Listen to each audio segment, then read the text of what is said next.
Hey y'all, I'm Kelly Moody and you're listening to the Ground Shots podcast, an audio project exploring our relationship to ecology through conversations and storytelling with farmers, herbalists, craftspeople, naturalists, artists, and more.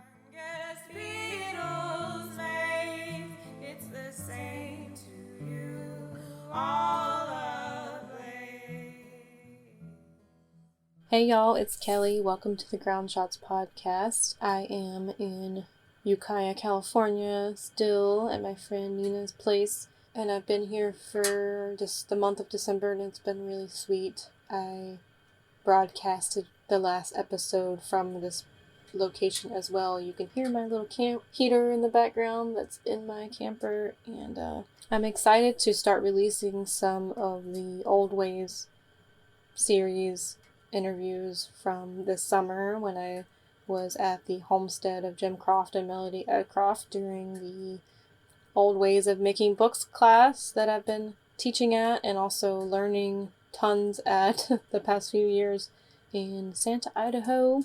Mentioned that place quite a few times on the podcast.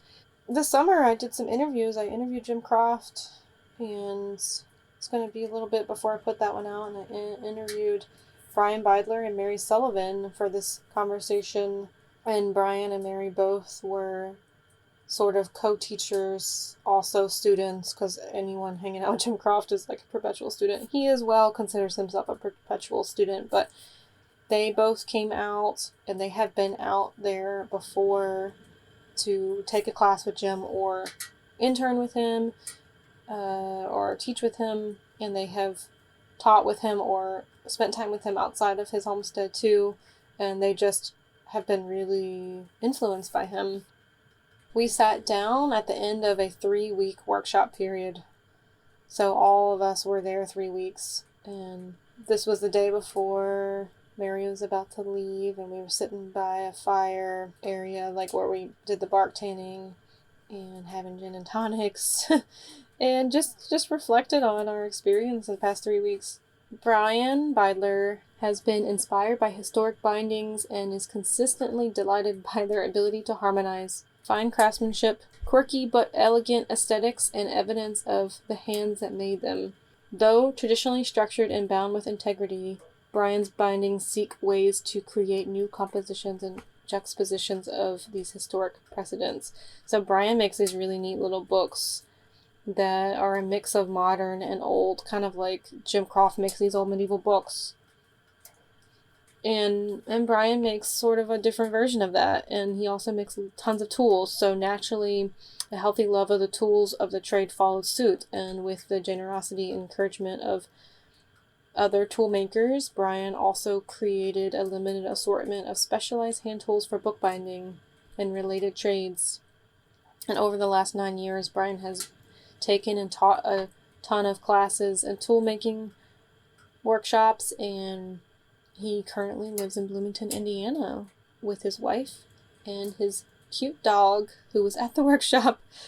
And Mary grew up in Nashville, Tennessee, and was one of those folks who always seemed to be making something. And after completing her BA in fine art from Maryville College, she worked as a designer and printer at the Hatch Show Print, one of the country's oldest continuously operating letterpress poster shops in Nashville. And after several years there, she left Nashville to pursue an MFA in book arts at the University of Iowa Center for the Book in Iowa City, Iowa, which is a place that Jim Croft mentions a lot. He goes and teaches there occasionally. And over the next 3 years, Mary studied bookbinding, papermaking, printmaking, calligraphy, and book repair, and was taught by some of the most respected practitioners in the field.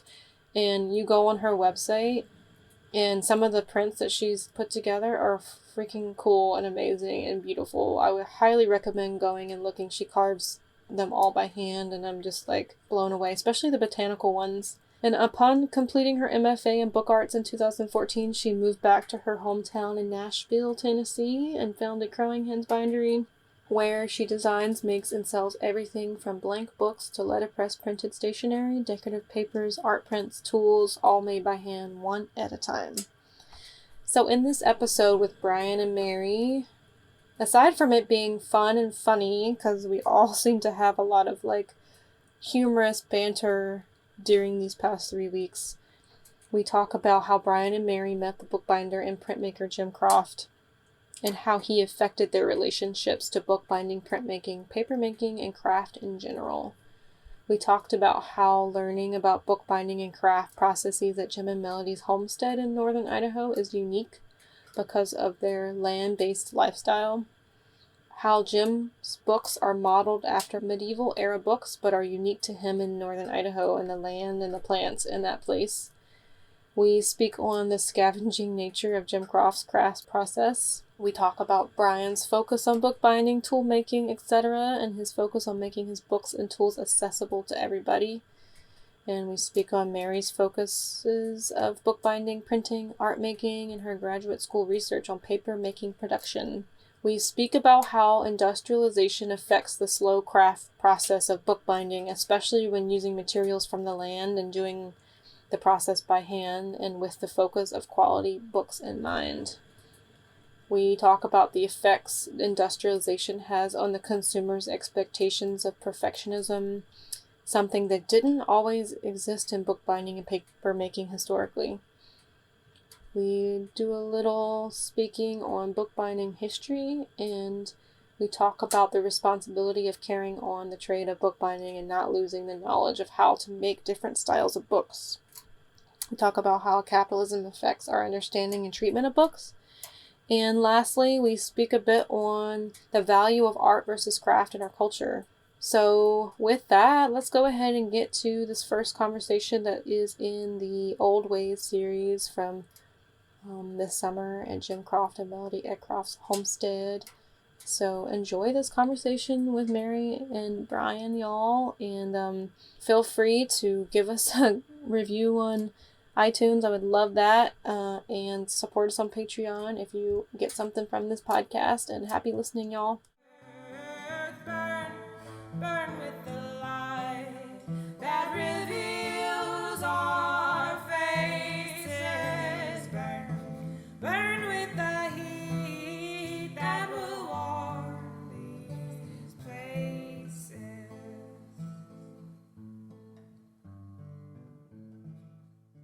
My name is Mary Sullivan. I am a bookbinder from Nashville, Tennessee.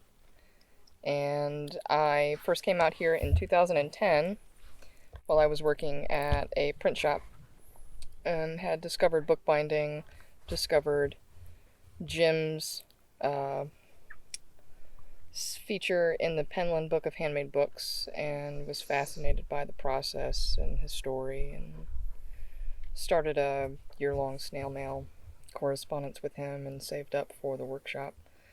And a year later came out and took the 2-week intensive Old Ways bookmaking and tool making from raw materials. And wait, sorry, how'd you meet Jim again? Or hear about him? Penland Book of Handmade Books. That's how you first knew about him. I wasn't aware of him before that, and I think you just saw it and you were like, I want to go to there. I said, I want that. I want that. I want that. Did you get the full Tupperware set too? No. But, so came out here, and it was sort of at a crossroads. I was creatively burned out, working at the print shop, and I was looking for the next step, and I came out here and fell in love with the process and the way of life and the creative control that I got from making a book and making the tools from all of the materials, and I think it gave me a lot of confidence. And that year I started thinking about joining a grad program, and he recommended the grad school that I ended up going to, the only one that I applied to. And so that, being here and learning from him and learning about books in such an intense environment made a huge impact on me. And then 9 years later, sort of in a similar situation where I'm at a crossroads professionally, trying to figure out where I want to take the bindery, because I have a bindery now. And what's your bindery called? Crowing Hens Bindery. Fist bump. Fist bump. What's the grad school you went to? I went to University of Iowa Center for the Book. Cool. In Iowa City. And it's a 3-year MFA book arts program. Mm-hmm. So I guess I applied the spring after I was here. Started grad school in 2011, graduated in 2014, moved back to Nashville and started my bindery, and 5 years later I'm out here. Cool. For 3 weeks.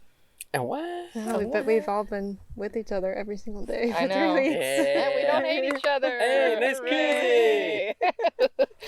Mossy Oh, oak. look, I know, I got my little Yeah, you got your camo. my camo that Brien gave me. Glad to see it already getting used. My name is Brien Beidler. I am a bookbinder and toolmaker based out of Bloomington, Indiana right now. Mm-hmm. You want to hear about how we got here, right? Mm-hmm. Okay. Well, tell me what you do and maybe like your relationship with this place and how you got here. Okay. So, my main interest in bookbinding is essentially taking like historic structures and kind of adding a like sort of my own context to them, or a contemporary twist, or whatever you want to call it. And Jim's books were the first books that I ever saw that really made me, other than actual old books, say like, oh, give me that, like I have to touch that. And so I always wondered what it was about like his books versus other like fancy design bindings, which are more like, almost sculptures or pieces of art, like not that Jim's aren't pieces of art, but there's something about his that make it so that you look at them and they're beautifully made objects, but then at the same time, like you have to touch them and interact with them. They're approachable in a different way. Yeah. And like they're amazing and they're absolutely gorgeous, but you're also not afraid to touch them. And so that was always like this undercurrent of like, I'd like to do something like that. The way that I came across Jim was actually during the first couple of years when I was learning bookbinding as an undergrad. This is actually my 10th anniversary of binding. Wow. In September will be officially 10 years. Congratulations. I'm going to cheers myself to that. Happy anniversary. Thank you.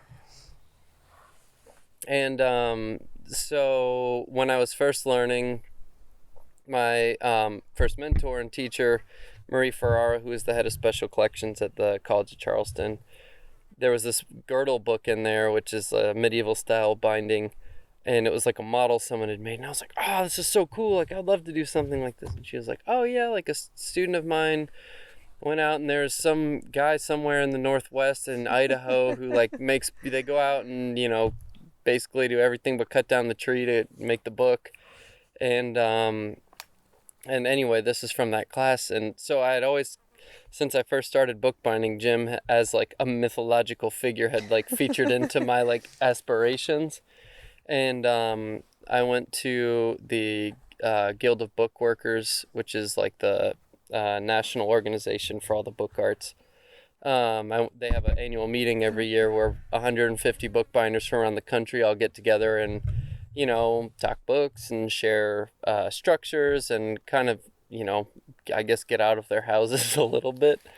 And so I met Jim at the opening reception there and at the very beginning of the conference, and I like did not leave his table the entire time. I was like, this is the guy! Like I couldn't believe that I had actually met him. He has that character about him too. He pulls you in. Yeah. He's really fun. Yeah, he's so much fun. And it was like, there was this one night when I could, like it was like dinner time and he was kind of packing up and I wasn't about to leave him alone. And I was like, what are you doing for dinner? And then he was just like, oh, well, I'm going to this place. Like, you probably wouldn't like it. And I was like, what do you mean? He was like, wow, it's like a burger and onion rings place. And I'm like, I love burgers and onion rings. So then we went there to this little diner and that was when I was like, God, I got to get out to this guy's place because the class just sounded amazing. So then 2 years later, I was able to come out here and I took the workshop and it totally changed my life. Being like a kid who I grew up in the suburbs of Charleston, and so it's like a lot of kind of like houses built from the 90s on, and I grew up reading Lord of the Rings, and one of the things I think that's so important about that series in my life is just like Tolkien's description of like craftsmanship is really like a huge part of that, like whether it's talking about making swords or like books or whatever. And so I was really inspired by that. But then I would go outside and be like, why is everything plastic?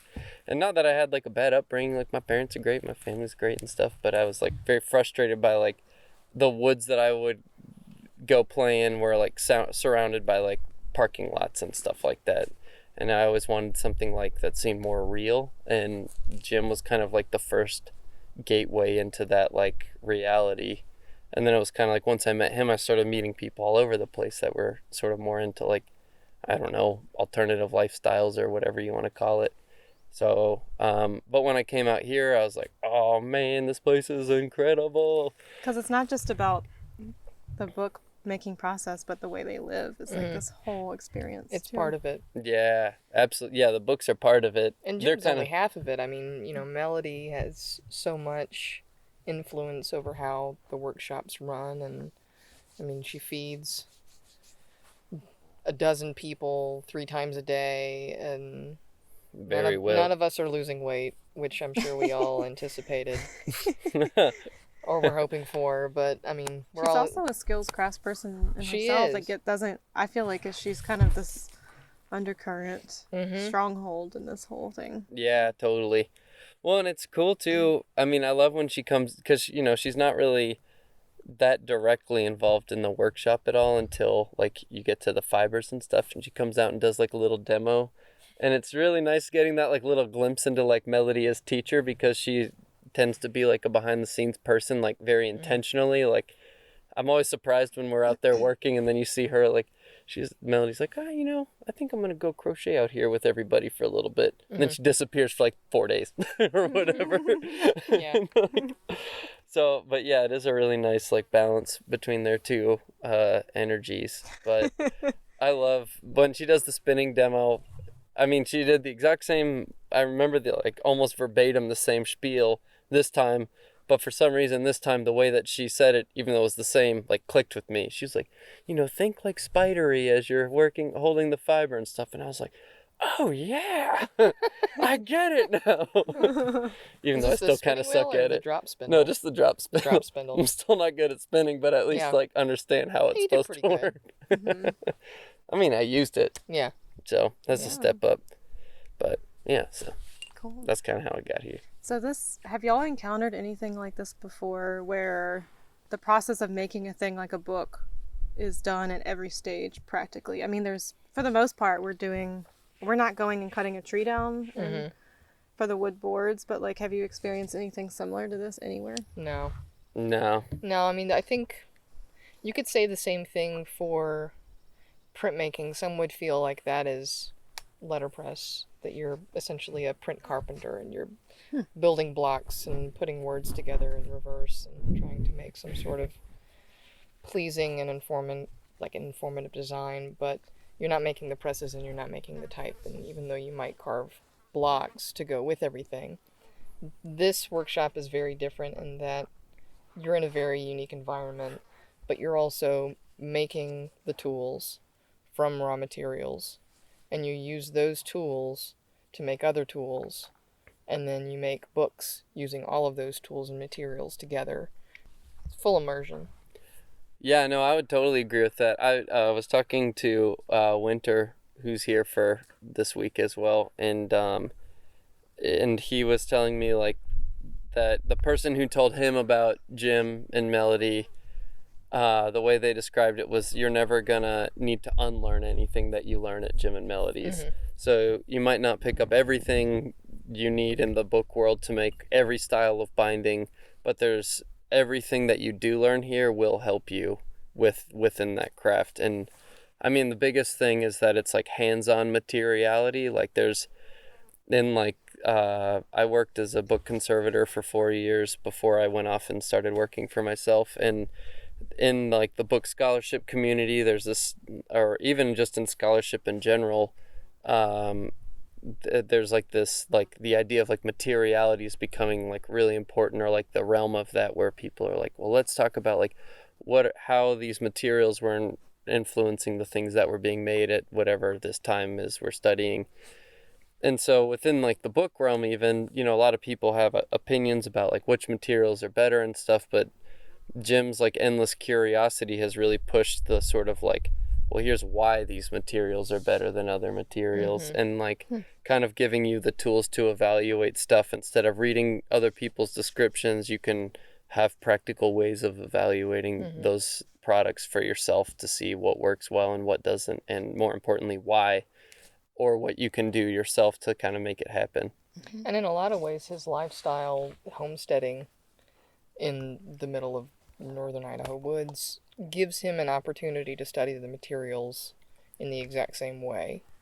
So he's constantly testing materials, and he's making materials based on descriptions and histories and exemplars that he has, and he's in a position to be able to let things rot for weeks at a time because it's out here on his property. And it's like, for being a wild environment, it's still a controlled environment. It is for that kind of experimentation. But it's also awesome. representative of the time period in some ways of the books that he's making, so it's relevant too. Like, he's doing similar processes and using similar materials, and he's in a similar environment.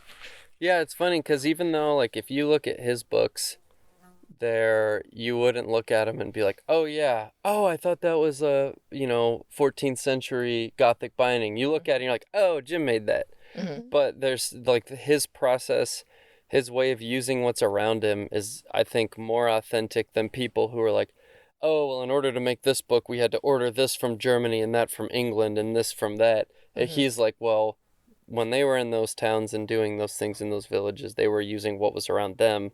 So he's doing like the northern Idaho version of that, which is pretty awesome. Yeah, and growing his own flax and using hides that were given to him and bones that were given to him. There's a scavenge element to what he does too. So there's like, he's trying to be super historical, but he's also utilizing whatever's available in this throwaway culture. Like yesterday morning, he decided to drive to this dumpster to check out a chair and take the stuffing from the chair. And he dressed it like a deer. Yeah, he did. But the reason he did that was he was looking to harvest fiber. Yeah. Because a lot of the paper that we made during this time was from futon, cotton stuffing futon.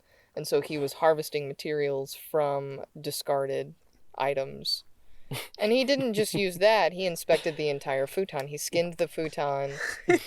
He harvested flesh in the semblance of stuffing. He inspected all of the stuffing to make sure it was up to par, and then the metal bones are going in the stash too. The metal bones are going to be stored away, and they will have some practical use. Oh my goodness.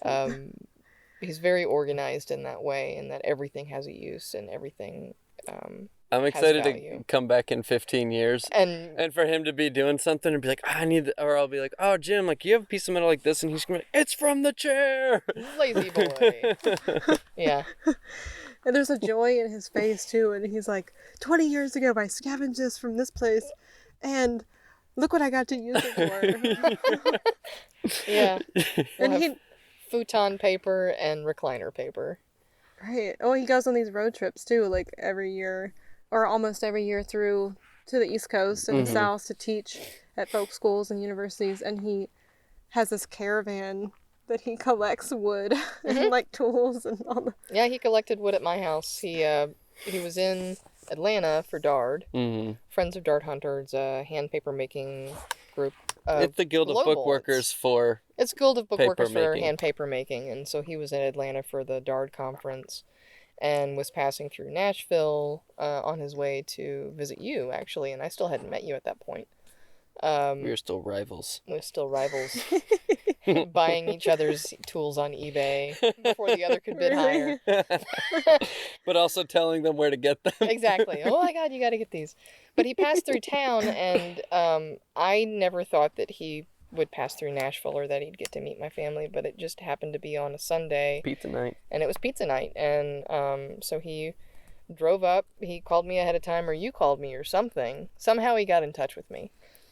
and was like, hey, I'm going to be in town. Love to see you. What time can I come in the morning?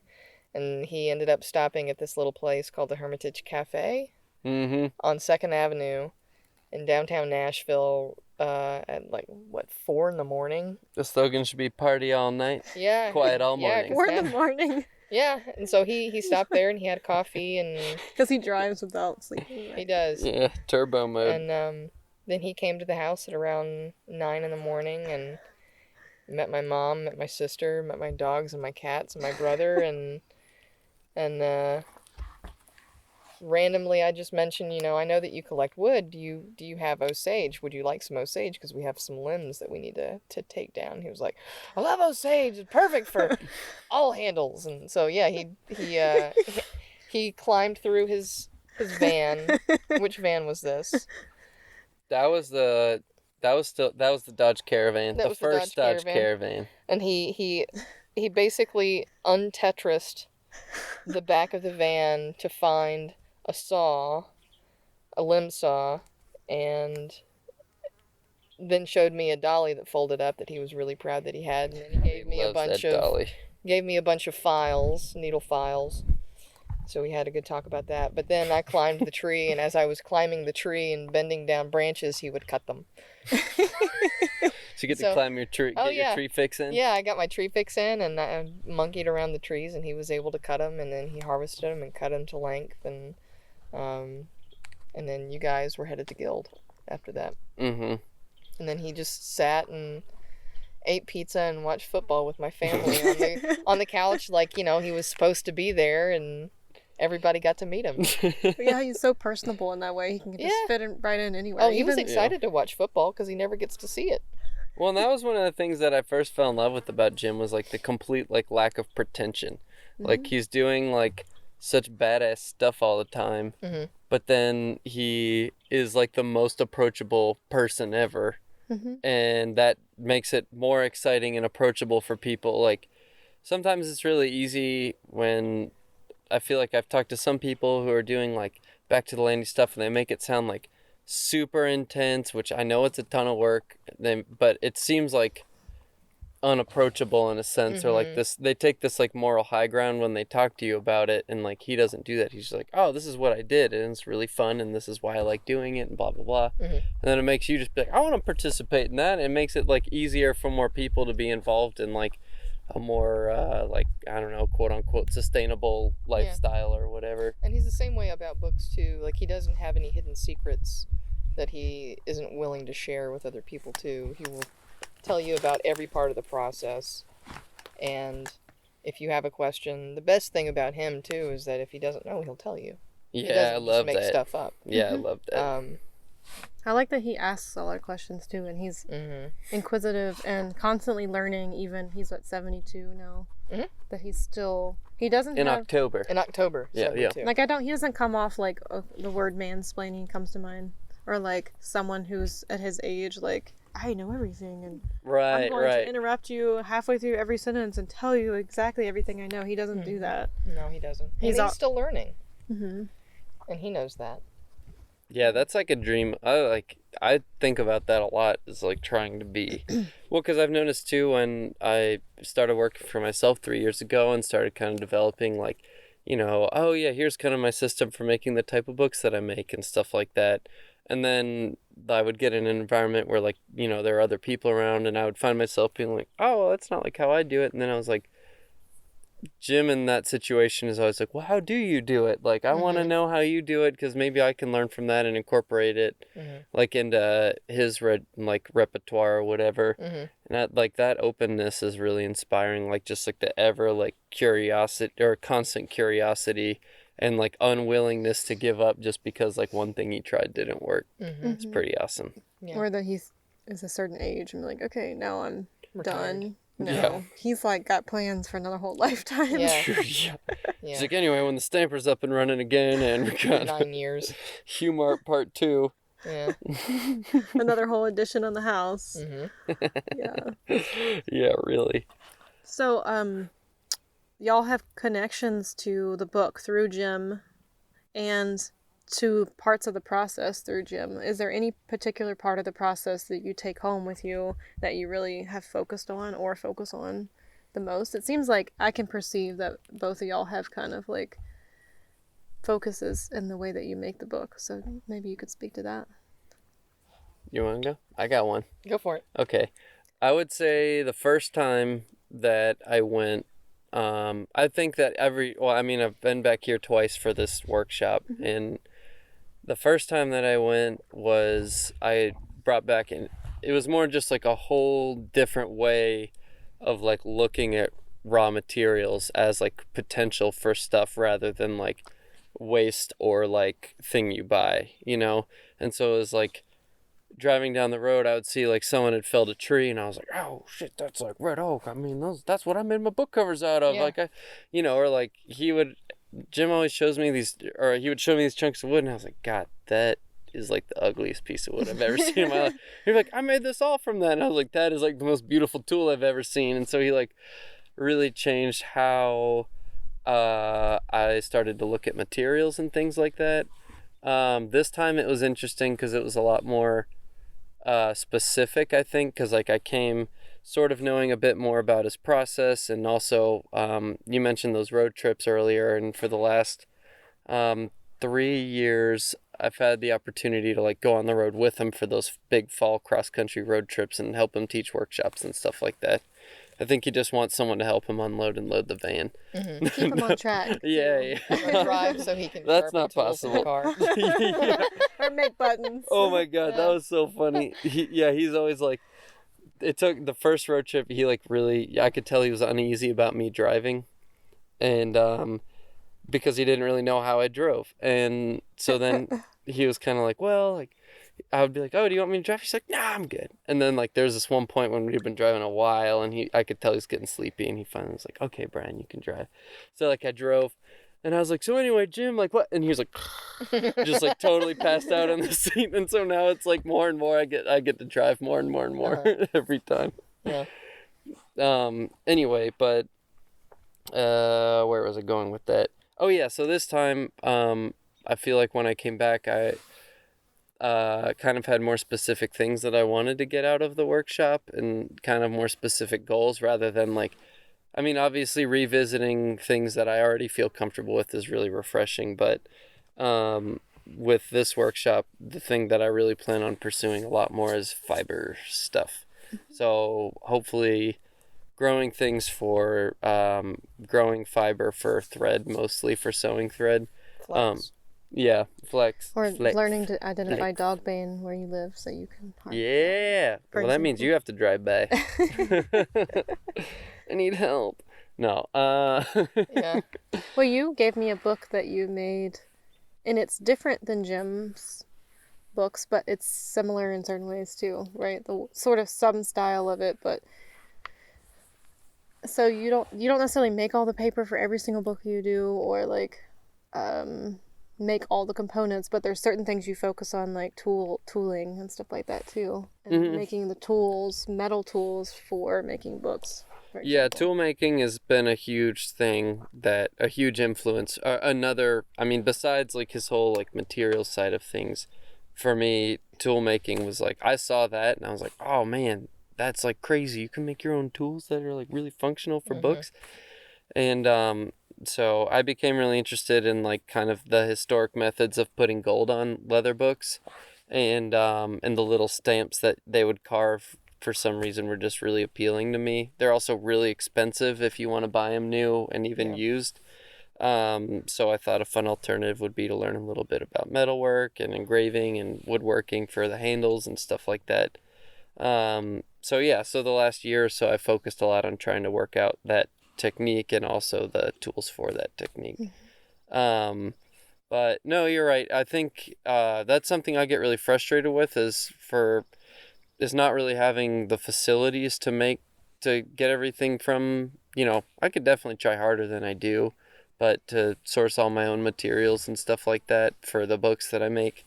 But it's also kind of tricky because like with the style of binding that, like, I let myself be restricted too much by the historic precedents that, like, I'm inspired by. So I'm like, oh, well, like they were like sourcing materials from here, then like that's okay for me to do that too. And like I need to think like more locally, I think, is something I would like to work on for myself, because I don't really do that much, honestly, other than like wood and things like that for like my tool handles and stuff like that. I don't know where I'm going with this, but but yeah. So well, I think what you The create aesthetics. is beautiful, and thank you. and The you, aesthetics. it's aesthetically similar, and you use components of it that are from the land, and you have talked a lot about how you want it to be accessible to everybody and not be like this prestigious thing. And I think that also is something you probably get from Jim, right? Yeah, absolutely. I would say, and thank you, number one, because I take that as a huge compliment. It really means a lot, because I worked really hard to try to make like my favorite description of like, so the period I'm interested in. I'm going to finish the sentence at one point. Yeah. Dot, dot, dot. Parentheses, brackets. Quotation. But the period I'm interested in, at least right now, is kind of like 17th through early 19th century bindings. I just think they're like, the best description I've heard of them is charming but completely unpretentious. Not about my bindings, but about like Yours are very historic. Yeah, mine are super pretentious. No. They're like, look ye and be intimidated. Yeah. But no, so but I think like, whereas Jim is mostly inspired by the medieval Gothic period, a kind of like late 13th through 15th century style binding, wooden boards, brass clasps, big thick chunky books. Mine are a little bit more like, binders are dealing with how to deal with the strain of the printing press, because that like produced a ton of text blocks for people to have to sew and bind and put out into the public. More and more people are becoming literate, whereas with Jim's period it was a lot more, I mean, there were a lot more books than people think there are, but you know, every book was being like handwritten. You know, all of the Chained to a table. Yeah, a lot of them are like chained to tables, and like, but there's every step of the process was a lot slower, whereas with my time period, binders were cutting a lot more corners, no pun intended. Sorry. It's a bad habit. But yeah, so there's something about that time period as well, though, where they're like, these are functional objects. These are things that we want, that people are they just need them to use them. And so for me, I was like, well, I want to try to capture those like elements of those books. And Mary's the same way. She's just like a time period even a little bit after mine. Yeah, I'm about, I think we overlap by about a century. Because the style of binding that I do is a little, I wouldn't say a little more utilitarian, but I would say it would have been at a time period where Copper break. It would have been at a time period where, sorry, got a little squirt on your face. Thanks. Bookbinders and printmakers are now at a time when they're having to contend with everybody's reading everything and everybody's writing everything, and books are becoming so common, but binders and printmakers are having to contend with the Industrial Revolution, and machines are now starting to do some of the jobs that bookbinders do. And so bookbinders in my time period, especially with the style of stationary binding I do, they're trying to figure out how to speed up the process and how to cut corners even more.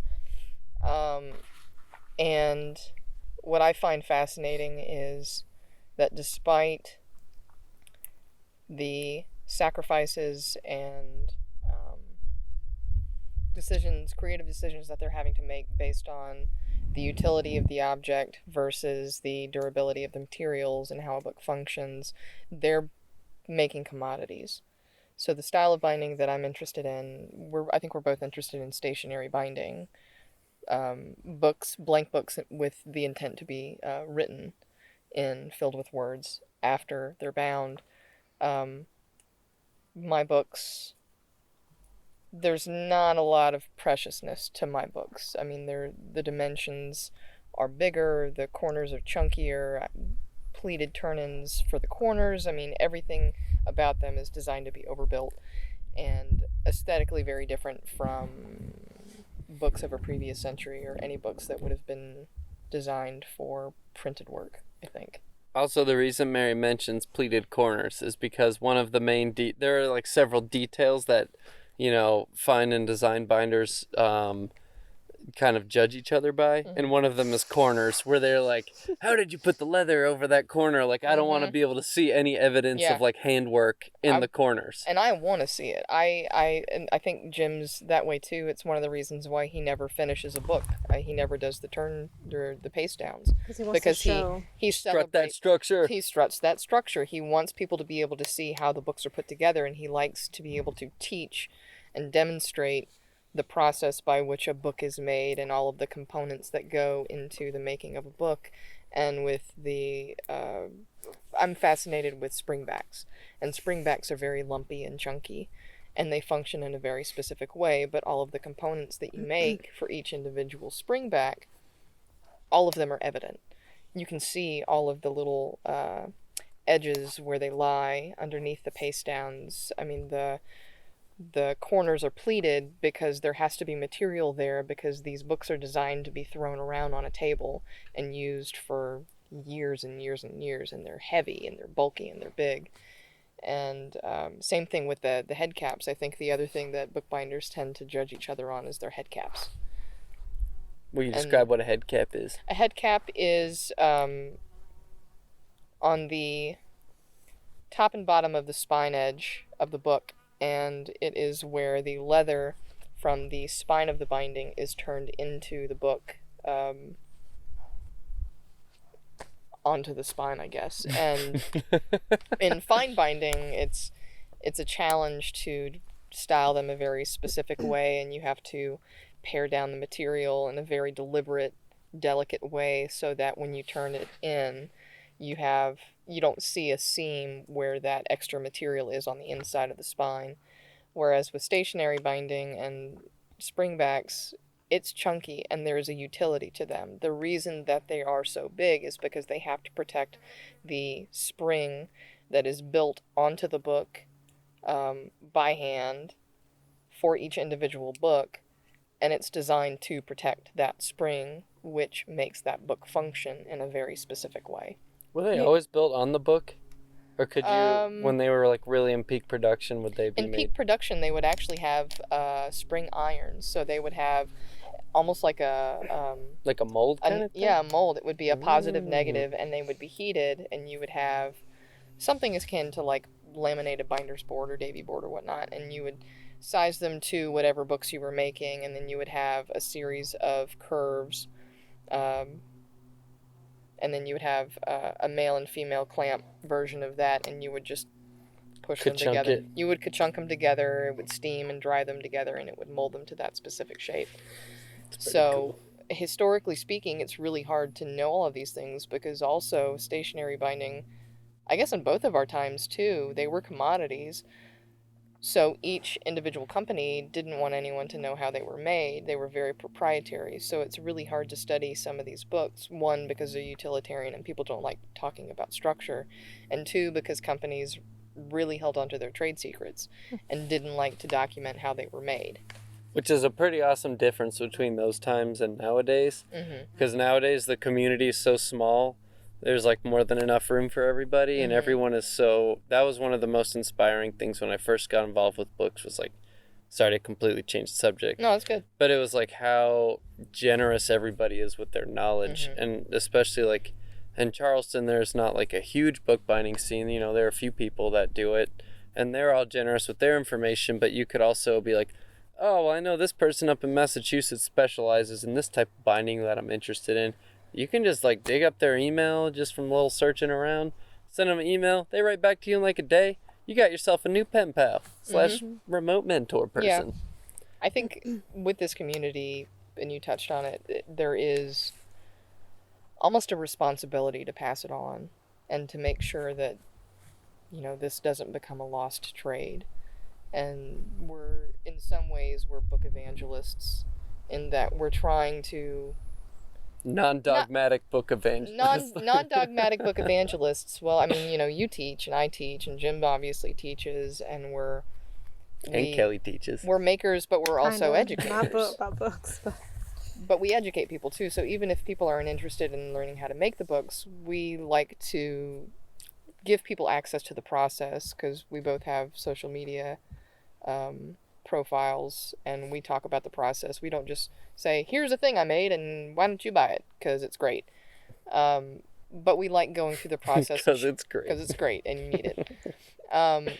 But we like showing people the process, because I think that there is a very large portion of our communities, and really just the industry of buying things, where people don't know where their stuff comes from, and they don't know what goes into objects that are, in some ways, at least in, I guess, our lives, they're very ephemeral. Books are so abundant, they're not precious anymore, and so I think we do our best to let people know that, yeah, books can still be precious, and they can still have meaning, and even though they're blank, they're vessels for someone else's life. And I think giving people access to the process, access to us, to be able to ask us questions, and give them a little insight into what we do, how we do it, why we do it. I think it makes our work more meaningful, because it helps us connect with people, and it helps people understand what we do, and it helps them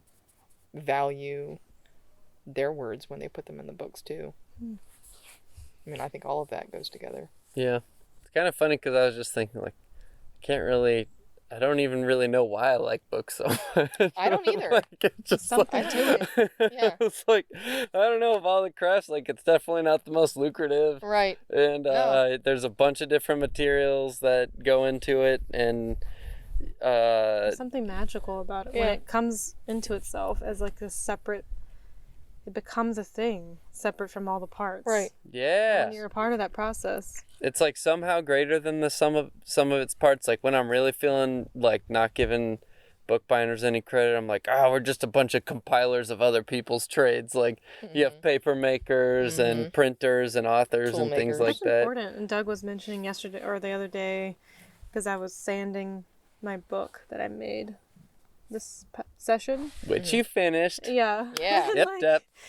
And I was like, I just can't stop touching it. He's like, yeah, it's like come over the hump. Like it's on the other side now of being this thing in progress to Doug a has thing his moments. itself, and I'm like, you're right. Doug. It's almost like its own thing. Oh, No, absolutely. you'll have to tell him that he made the podcast. Yeah. He'll be like, really? Oh, yeah. Yeah. Far out. But also what Too you were much. mentioning about Too the much. springbacks, like, I think about the line between art and craft a lot too, and then thinking about where that's going now, because often they get divided, and like craft is not as valued as much as art is, which is interesting to me. And I like how Jim's work to me is highly craft oriented, but in itself he often comments on how people say, oh, there's nothing in the book. Well, why does there have to be a concept in the book? Like He has a hard time getting stuff into shows because of that. and it's, to me, I'm like, well, didn't someone put a urinal on a wall or whatever, turn it upside down, and that was art? Like, I don't know. Like, And why couldn't you walk in there and be like, why isn't there pee in that? Well, like, Content. Hey, I figure. like, Exactly. the book itself as an object that every part of it was made with such attention, like why do we culturally not see that as art? And I think about like what you were saying about like revealing the process in the book style too.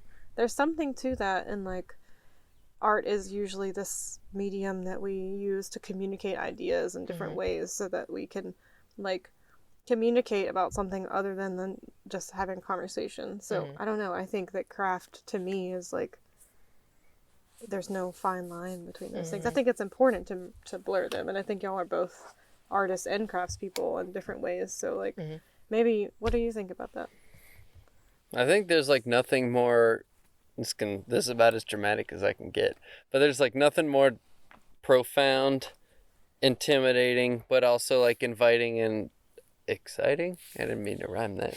As like a blank page. Like there are so many times that people like, buy a book, or I'll give one to someone as a gift or something like that. And they're like, oh, I don't know, it's so beautiful, I'm afraid to use it. I'm like, God damn it, use that book, please. Like I want them to be used. And like, yeah. I mean, I'm glad people aren't like, I just want to put it on the shelf. And like, I understand trying to like, writing's hard, I think, at least for me. Like it's a habit that I'm still working on developing. Because I feel like it's something you never regret, but people, there's like so much pressure to be like, oh, if I'm going to write something, it has to be super like meaningful or whatever. But sometimes I just start books by like writing the grocery list or like someone's phone number in them just to like break the tension of the surface. Yeah, I tell them to put a thumbprint on the first page. Just any mark, just put a mark in it. Like what you did with your shrink pot? Yeah. Oh no, that was blood. That was many blood spots. Yeah. But yeah, I see a lot of potential to books, and just the fact that when I make a book, I don't consider it finished ever, because there's so much potential in all of the pages, and I'm building a vessel for someone else's life or someone else's experiences or someone else's way of thinking. And when I'm making a book, I'm just trying to make sure that the book that I make functions properly, that I'm making good decisions about the materials that I choose, that I'm making good decisions about how the books are put together, because I don't want someone to get over the fear of putting down words or images and then have the book fall apart, because I want my books to last, and I want the books to outlive these people, whether or not they choose to show them to anyone else. I think a lot of people have that weird, I guess because of celebrity and how we are aware of people's journals and writings, where everybody who writes a journal is secretly afraid and also hoping for the possibility of potentially having their works discovered and published in a future life, and some people are absolutely terrified by it. So I think even though people can get our books and write in them, I think there is a sort of a hump that you have to get over because you're worried about other people seeing it. Yeah, it is kind of funny because you're always like, oh, dude, I got to make this sound super legit so that when someone reads it later on, they're like, whoa. That person had it going on. Their life was super interesting. But I've made books for people. Like, did I show you Oscar, the gigantic 10-pound springback that I made some guy? Oscar was the name of the springback? I named the springback Oscar because it was green, and it was a bit of a beast. And his dog was also named Oscar. Aww. Oscar the dog. Oscar the book and Oscar the German Shepherd. But you didn't make the book out of Oscar. I didn't make the book out of Oscar. Oh, okay. It was green calf, and but I made it for him 2 years ago, and he still hasn't drawn in it. But he was giving me an opportunity to do this gigantic book. Right. But yeah, I think there's... I think you should just tell him I'm going to come over and scribble on it. I'm going to put crayon in that thing. And he gets really protective of it, too, because his girlfriend will show the book off to people that come to the house. And he's like, don't you show everybody that book. But, I want my books to get banged up. I want them to get thrown around and tossed in bags. And I want people to live with them. And I want them to see them as an extension of themselves. Because when you look back at historic writings or journals of other people who are probably... rolling around in their graves, that someone is looking at their books. You don't say, oh, that's that person's handwriting. You say, oh, that's that person. Mm-hmm. This is what they were thinking. And the energy that people put into writing in their books, at least in my understanding of life and energy and light, is the intention that you put into a book. You're not just making a mark, you're actually putting part of yourself, because it's your energy, it's your attention, it's your life experience. And so when you are seeing a book or even writing it for yourself, a part of yourself is in that book. I love that. It's you in a place and time. I love that a lot. So there's a rare library close to where I live that's part of the university in Bloomington, and they have this incredible collection of old books. And I'll go in there sometimes just for like inspiration for bindings and stuff like that. And like one of my favorite things is like you'll see that the whole book is kind of starts to take this like curvature and you can tell it was just like sitting in someone's like back pocket, and they were like sitting on it and then like pulling it out for quick reference and stuff like that, and you start to see like how that book was really used, and that is like, you know, my biggest like hope. One of the happiest moments was like when I saw that it was like the day after you got your book, and then it already had writing on the page, and I was like, yeah! I can't leave it blank. Like, let me see I have it. to start writing it. Oh, and then you can read my... No, I'm not gonna read it. But it's already worn. But see, it's already getting like little smudges and like finger oils and stuff. Around... Like, look at that. I like that. It's getting used. You think about that? I think about that. I think about that a lot. A lot. But yeah, I mean, I don't know. It's just like seeing those wear patterns and like how it's already starting to like, you know, take the shape of Kelly's life is pretty cool. And, you know, that's like to me a very fulfilling thing. Hopefully it holds up, you know, too. And also when people use it, and that's on me if it doesn't. When people do use it too, it's a testament to our ability to make sure the books actually last. Our abilities, and if they fall apart, that's on us. Well, and one nice thing, and because you were talking a lot about like you're trying to be selective about materials, you know, that kind of thing. At some point, yeah. I mean, as best you can. As best I can. I mean, I will say that my standards definitely like had to get a little bit of a reality check when I started like paying bills with bookbinding, like, and that sounds like a really lame excuse, but at a certain point you have to be like, okay, this project's finished for now, like I need to like get it out the door or whatever.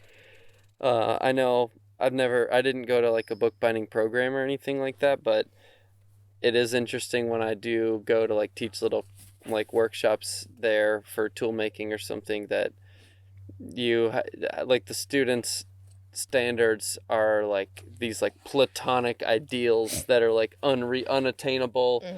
They can't feel proud about like anything that they've done because there's always this like thing they could have done better, and it's like really harsh. But then you talk to people who like have been out of the programs for like a couple of years, and they're like, yeah, I feel so much more relaxed now, like I can like actually feel like I make a book and I don't feel bad about myself afterwards. Well, yeah, too, because they're also being graded on it, and they're in the process of learning, and it's not like we're not learning. But boozing it up again. Cran Raz. But yes, I felt the same way too. Like I have a book here that I've been writing in, and it's one of the first leather bindings that I did at the program, Bookbinding 3, and it's terrible. But I still have it, and I've learned from it because I do consider it a failure, but it's still holding together, and there's evidence of my impatience in that book, and it's something that I'm always struggling with. Like I can never do anything fast enough. I number crunch. I time myself when I make my books. I number crunch all of my materials. I'm into material economy. But your part of your research when you were in grad school was about making paper expediently, right? Yeah, so I was Tim Barrett's graduate research assistant at Oakdale. Who's Tim Barrett? Tim Barrett is the papermaking guru at the University of Iowa. He's a MacArthur Fellow. AKA on paper certified genius. On paper certified genius about paper. And I was fortunate enough to be able to study with him and learn, not only take his classes, but also assist with some of the research that he just finished and published about a specific time period and a specific style of papermaking. Was it like 1500s? I don't know. You did the project. I know, but I'm terrible at dates. Anyway, so he studied medieval hand papermaking in a production setting, and having had a production background, he was studying the dynamic of a 3-person VAT team. And within the context of... The VAT is where the pulp is. The VAT is where the pulp is. The VAT man is at the VAT forming sheets with a mold. And a cape. And probably a really fun hat.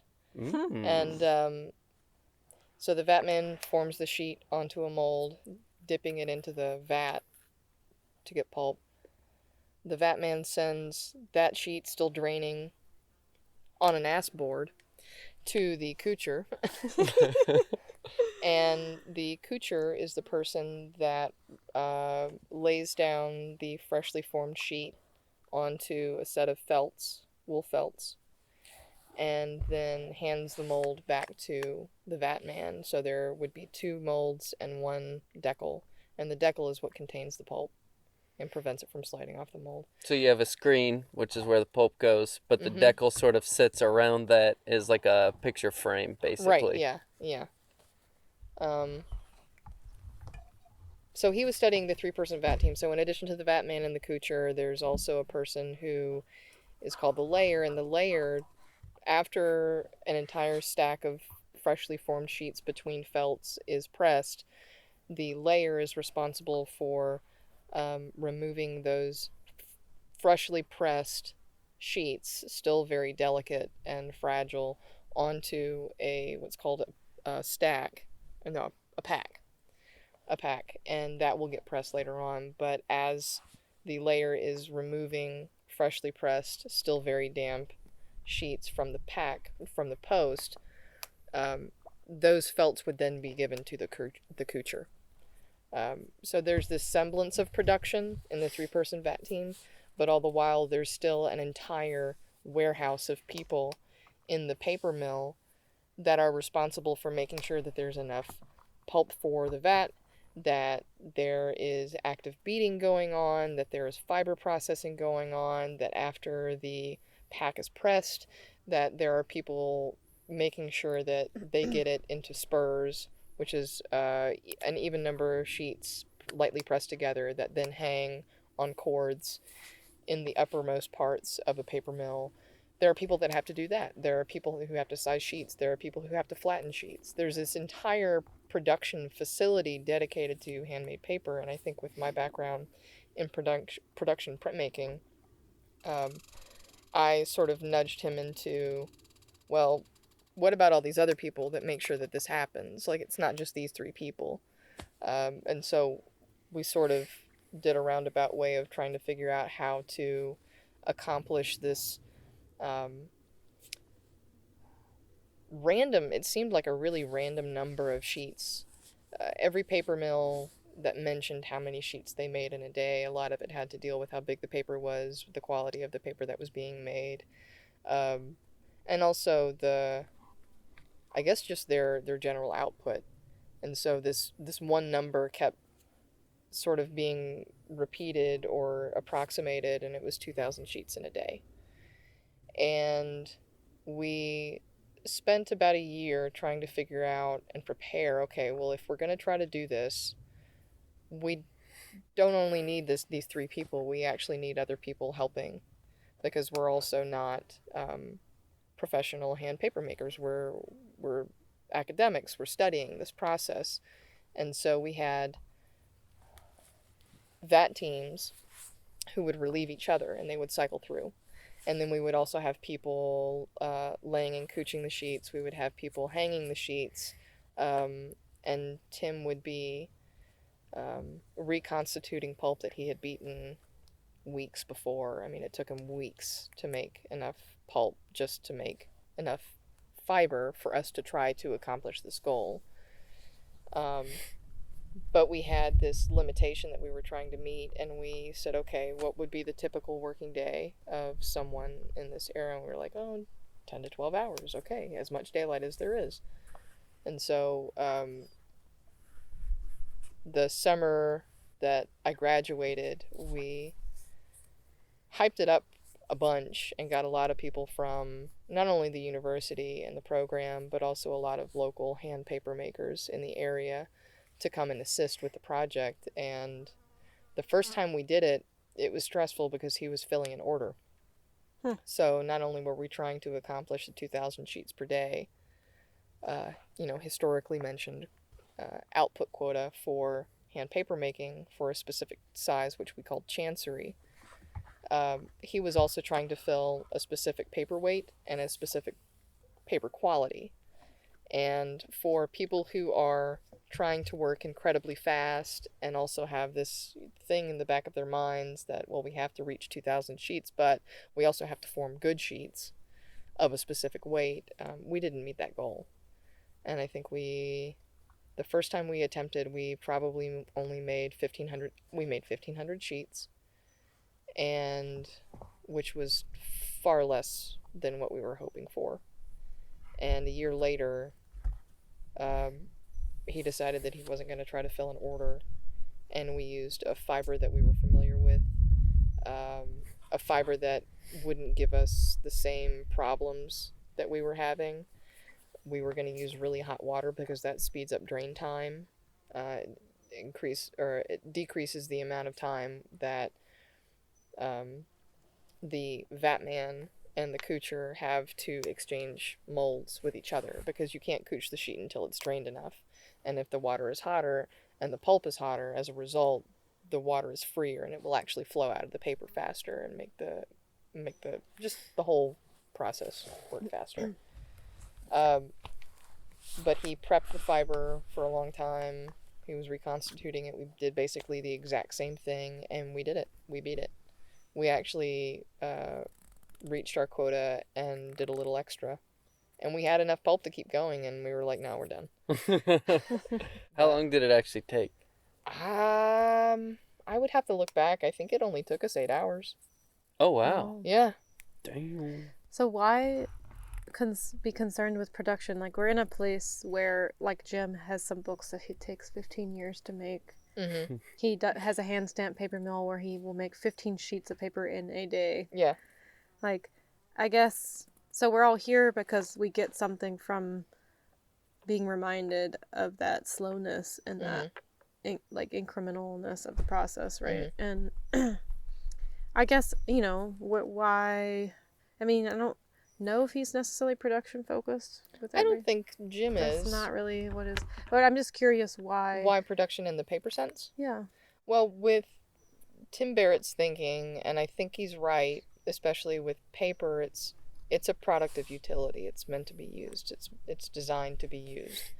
And there is a charm and an imperfect but useful quality to the paper of that time, where you do find all of these small imperfections. You find inclusions, you find beard hairs, you find insect parts, and you find vatman's tears and rolls and pills, and not every sheet is perfect, because it can't be, because it's a job. So with that, there aren't many people making handmade paper in a production setting, because I think a lot of people nowadays are not just makers, but also consumers are so interested in perfection, because machines make presumably and visibly, structurally, quote-unquote perfect things, and there is a quality, there is a charm that is lost when you expect perfection. And I think the study of hand paper making in a production setting allows us to make paper in such a way where you embrace the little imperfections as part of the human element as part of the process. Like, we're not deliberately making shitty sheets, but we are making sheets of a specific fiber content. We're trying to make good sheets, but within the context, emphasis is on expedience. The emphasis is on the making and the quota, and trying to study the process as authentically as we can without having decades of experience and a boss upstairs yelling at us and also being completely inebriated during the process. Because that usually how it was? They would have been, of course, yeah. Yeah, they would yeah, have been. bookbinders and paper makers were notorious drunks. Yeah. Well, that's so been we're a theme here. Yeah. Class too. So I don't know anything we about were striving for some semblance of historic authenticity, not only in the way the paper was made, but the process by which the paper was made in a production setting. Because it doesn't help the study of hand paper making to only study perfect sheets. I think it does the history of the trade and the material itself a disservice if you don't focus on the fact that it was made by people who were not concerned with perfection. They were concerned with a quota, and they were concerned with feeding their families. That was their livelihood. And so this is like an academic exercise to sort of study that expedience and its effect on like the sheets and all this, and also just know more about the process. Knowing more about basically giving some insight into the process, because nobody's studying it the way that we were studying it. But it also, in a lot of ways, like makes, I would say the big argument for like that kind of expedience is, number one, like authenticity, in terms of there's something about when you look at that paper and you have the feel of that paper, it like is more moving than something that it was made to be perfect. And like it has that, the human element hasn't been like erased from it. And I think that there are like subtle details like that where it's like, even if someone couldn't, many people can't recognize the difference between a handmade piece of paper and like a machine made piece of paper, but like there I think are like subtle like psychological differences in physical, what is this, psychological manifest in the physical or something like that, where like you look at those things that are these completely handmade materials or objects. Yeah, it has a different feel, a different like energy. Yeah, it feels like more sacred in that way. And I think that that's, in a lot of ways, that expedience is the only way to truly get that authenticity. There's a famous bookbinder from the mid 20th century named and book restorer named Bernard Middleton, and he a big influence of my work is this guy named Phil Dussel, who's out in California, and he was talking to Bernard Middleton, and he was saying like, how are you able to mimic these like historic books so well? Like they have this authenticity to their appearance that really matches that time period and that charm. And Bernard Middleton, as the story goes, gave him like a wry smile and then just said like, work quickly. And so there's like this, this tendency in, I think when we go to make things that are hopefully going to be precious to people, you want to be extra precious about and really extra careful about, in particular, about every step. But sometimes the only way to accomplish like the effect of what you're going for is by like working quickly at different steps of the process. Like there's definitely times to really take care. Like for instance, during my time period, the people who were sewing were taking all kinds of shortcuts in sewing and trying to discover new ones to make the sewing go faster, because it's one of the slower parts of the process. But with my books, sewing is, and a lot of that comes back from like being here and talking to Jim, where it's like sewing is like the most important part of the process. In many ways, it's literally like what binds everything together.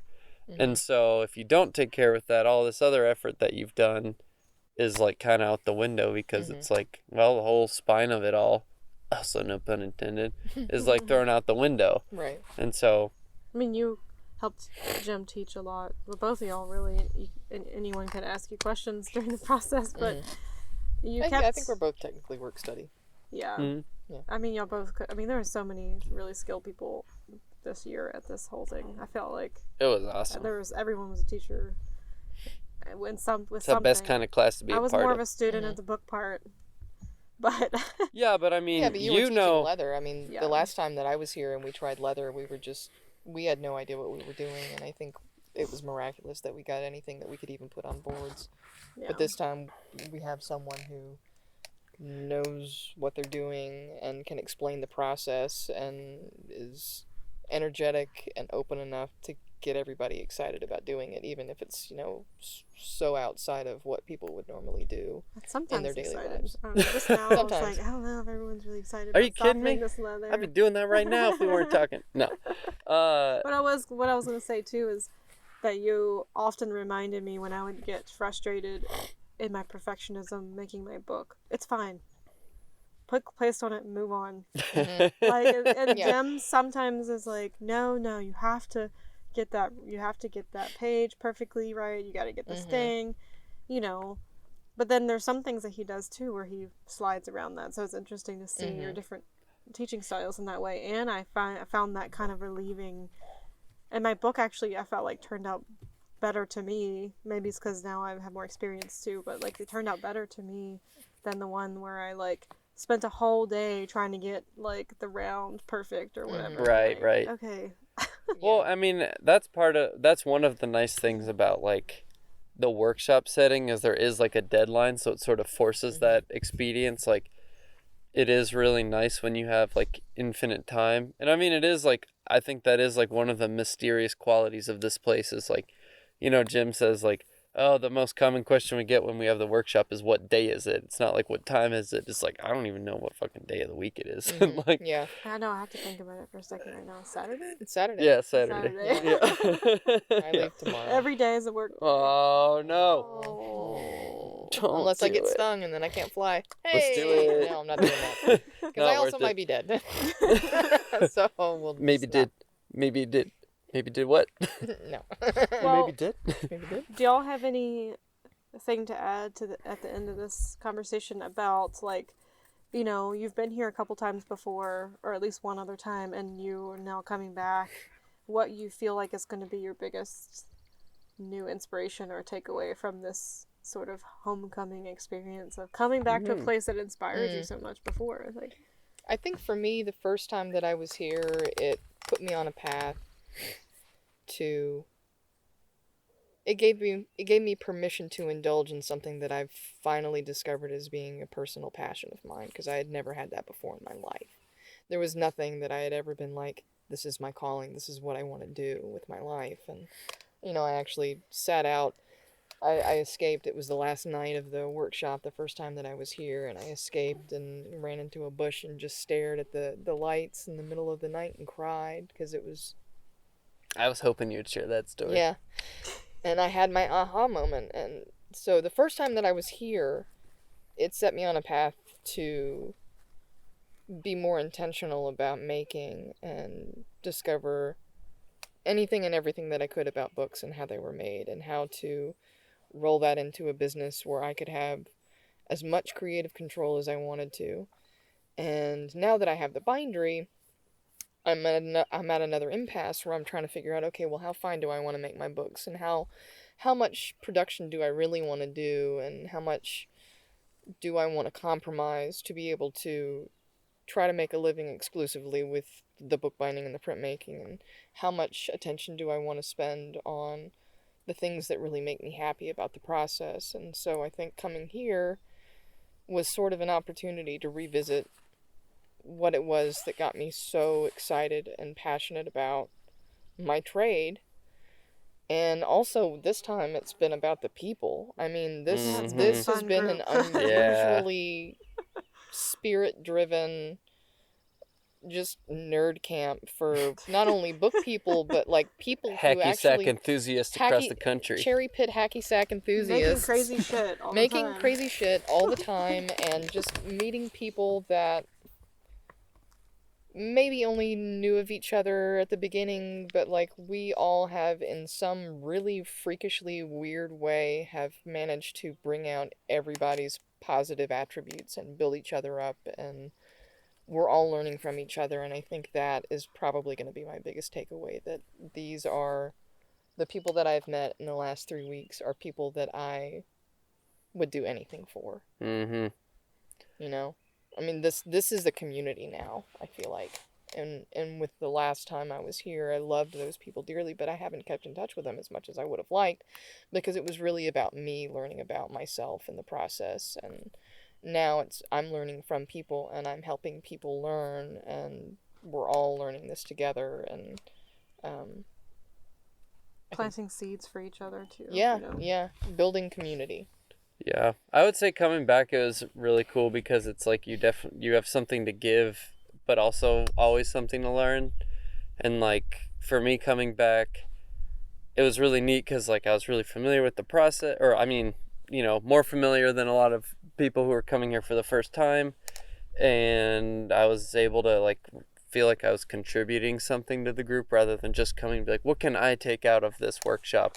And so a lot of it was kind of coming sort of as a work study person as well, like coming with an attitude of trying to give. And then, there's always that cliche of like, you always get more when you give or whatever. And like that, this is a place where that definitely holds true.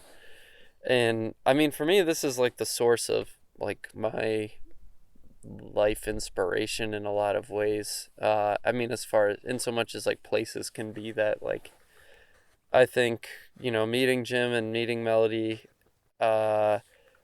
completely changed my life, and having the opportunity to come back here is really important to me because, it's like kind of a way to get regrounded. And I mean, especially because, you know, I mentioned before, I'm working for myself now, making books and tools, and it's like a professional endeavor.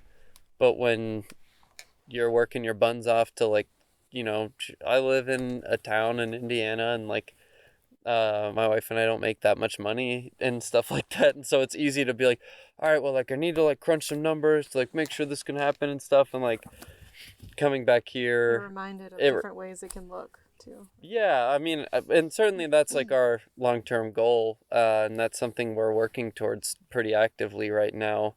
But like in this time, it sort of reminds you of like the whys. Like, you know, yeah, it's nice to get paid for work that you do. It's more nice to trade for work that you do, I think. But sometimes you have to pay bills for things, and but that should never be the reason why you do this, and or why you do anything. And so I think that with being here, it's really important because it's sort of like that spirit behind like why I originally fell in love with making books, and especially that like eternal curiosity is, you know, something I'm hoping to really take back and stick with me. And like, I'm just interested to see what kind of stuff I like really want to start doing as soon as I get home. I'm feeling like pretty charged up. I mean, I'm pretty pooped, but I'm pretty tired. Tanning more squirrel skin. Yeah, you know it. More squirrel skin. There actually is like a bunny epidemic in Bloomington right now. That would be nice size. Yeah. There's so many rabbits. It's like all of the creatures from like Disney cartoons escaped and like retired in Bloomington. It's like so many little cute chipmunks living under stairs. A lot of little squirrels. Anyway, but yeah, there's a ton of bunnies. So many rabbits. Bunny books. Yeah. Well, y'all both have some social media presence, unlike Jim and Melody. But maybe you could do a little shout out of what your business or name is and how people can find you and that kind of thing. Sure. I work under the very creative title of Beidler Made is my website, beidlermade.com, Beidler.com. But then I'm also on Instagram at bhbeidler, Beidler. Right. Yeah.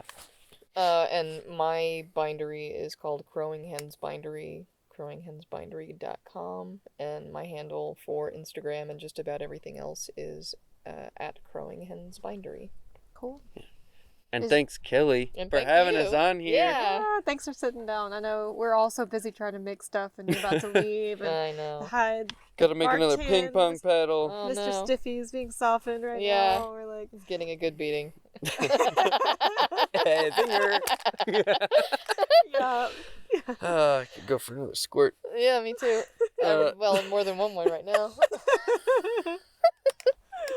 But yeah, thank you for sitting down and taking a moment. I think it's nice to just reflect too on our experiences here. No, absolutely. And I mean, I don't think we can give you enough credit for like sharing the leather process. That is probably like out of every aspect of making books, like leather is probably the most mysterious to binders in general. Wouldn't you say? Yeah, I would think so. Okay, yeah. Because we just there are accepted quote unquote places where you can get bookbinding leather, and it's so mysterious because binders are very particular about their leather, but they don't know how the leather is made. They don't have any insight into the process and how it's made, and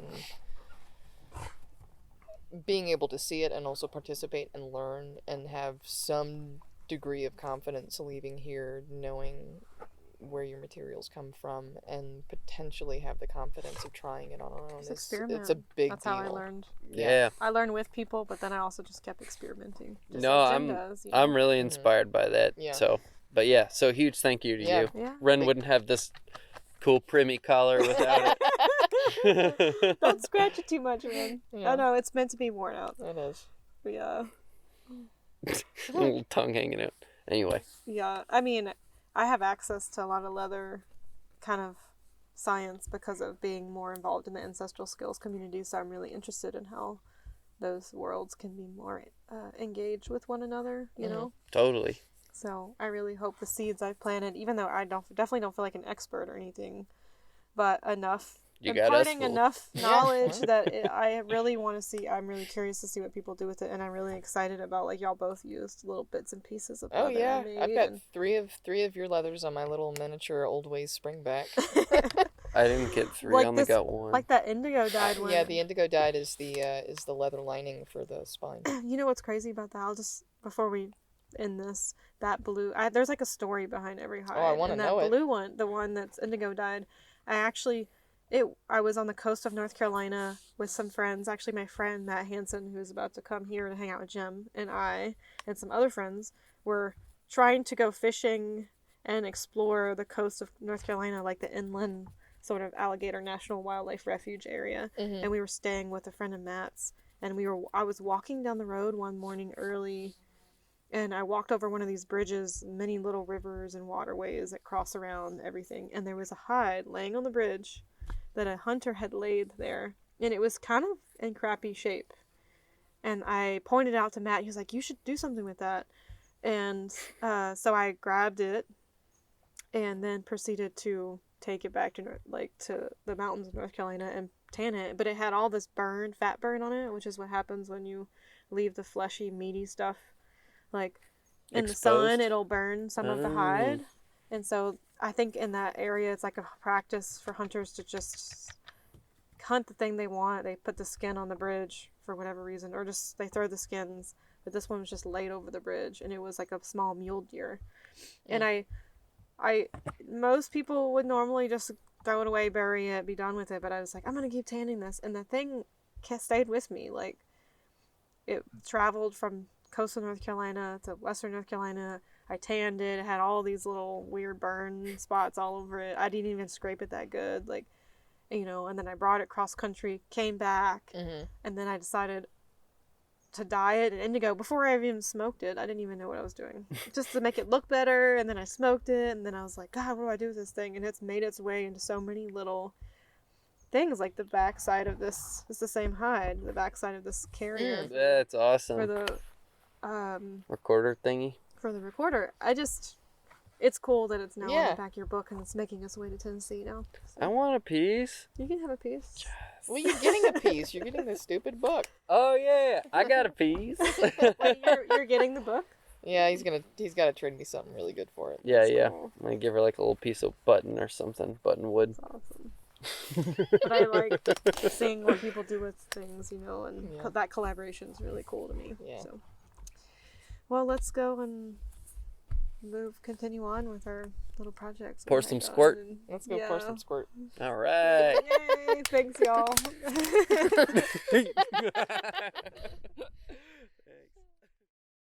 Hey, y'all. Thanks for listening to this conversation with Brien and Mary. I wanted to just give a shout out to a few people who have been supporting the podcast on Patreon for a while. I want to mention Anna Marie Pop, who has been a land capsule patron for a while. Thank you. Alyssa Sacora, who has been on the podcast and has been supporting the on Patreon for a little bit. Amy Joyot has also been on the podcast. Annie, who's been supporting for a while. I love you, Annie. I miss you. And Ari Feral Cats. Hi, Ari. And we put a little bit of music by Ari at one point in the podcast. Thanks for supporting, Ari. And Ash Sierra, I miss you too. Candace Lee has been supporting for quite a while as a land capsule patron. Hey, Candace. Hope you liked your package that you got in December. Catherine in Virginia, thank you for supporting and also sending me tons of resources about plants when you do find them. Appreciate your support. Colleen, oh my goodness, you're one of the first people that supported the podcast. Colleen Casey, thank you so much. And Jay, who's been a really fun pen pal to have over the last year or so. And like I mentioned last time, Dojo and Kate, thank y'all for supporting the podcast. Ellen, oh my goodness, hope you're doing good. Thank you. Eric Davis, thank you, Eric. Appreciate it so much. And on the next episode, I'm going to thank some more folks who've been supporting the podcast. I just haven't been doing like personal shout outs, and I just felt called this month to start doing that. So thanks again to the folks I mentioned, and if you want to support the podcast on Patreon, you can find it in the show notes or go to patreon.com/ofsedgeandsalt. It really helps. Anything helps. Thanks again for listening. Until next time, y'all. This episode of the Ground Shots podcast was produced by Opia Creative. Our music is by Mother Marrow.